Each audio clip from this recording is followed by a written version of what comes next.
কি অপরাধ ছিল? আমার ভাইয়ের নিষ্পাপ জীবনটা কেন ধ্বংস করলো? আমরা বিচার চাই। আমার বাবা আমারে কেন রক্তান্তারা করলো? আমার বাবা আমারে কেন রক্তান্তারা করলো? আমরা বিচার চাই।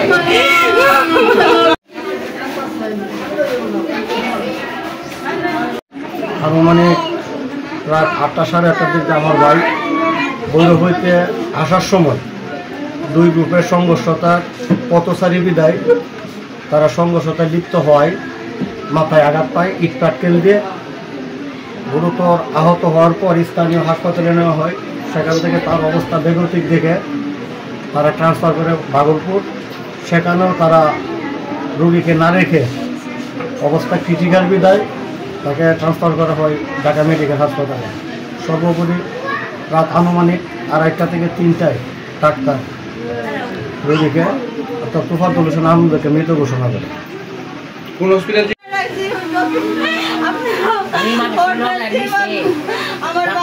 যে স্থানীয় যারা আছে আশেপাশের মানুষ এরা হসপিটাল নিয়ে গেছে, ব্যান্ডেজ করছে, পরে আবার বাসায় ছিল।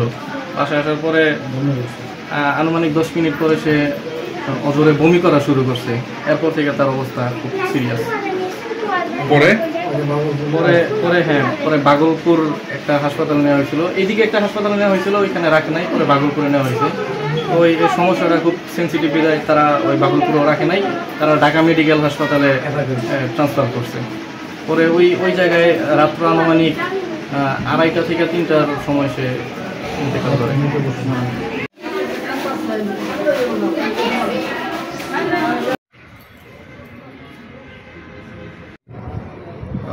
স্থানীয় দুইটা গ্রুপ বলা যায়, ভূগোল আর রোজেন, তাদের মধ্যে আধিপত্য বিস্তার নিয়ে বিভিন্ন কারণে সামাজিক বিষয় নিয়ে বিরোধ আছে। এতে এক পক্ষ মহড়া দেয়, এটা সংবাদ পেয়ে আর এক পক্ষ মহড়াতে অংশগ্রহণ করে। উভয় পক্ষের মধ্যে ঢিল সহ দেশীয় অস্ত্র নিয়ে দাঙ্গা হাঙ্গামা হয়। রাস্তা ব্যারিকেড রাখে পুলিশ এবং সেনাবাহিনী গিয়ে তাদেরকে নিবৃত্ত করে। এক পর্যায়ে তারা ছত্রভঙ্গ হয়ে যায়। সেনাবাহিনী অভিযান চালিয়ে আশপাশের কিছু সন্দেহজনক ব্যক্তিকে আটক করে থানায় সুপর্দ করে। আর ইতিমধ্যেই উক্ত ঘটনার প্রেক্ষিতে একজন আহত হয়, হাসপাতালে ভর্তি হয়। তার নাম হচ্ছে আনন্দ, তার বাড়ি সাগাইয়া।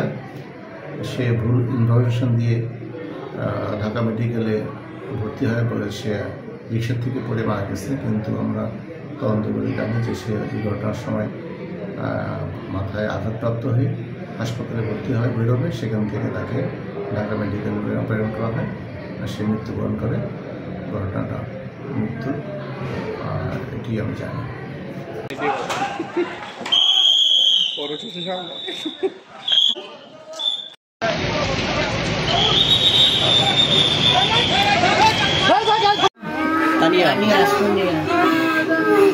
আমি বিচার করতে পারেন।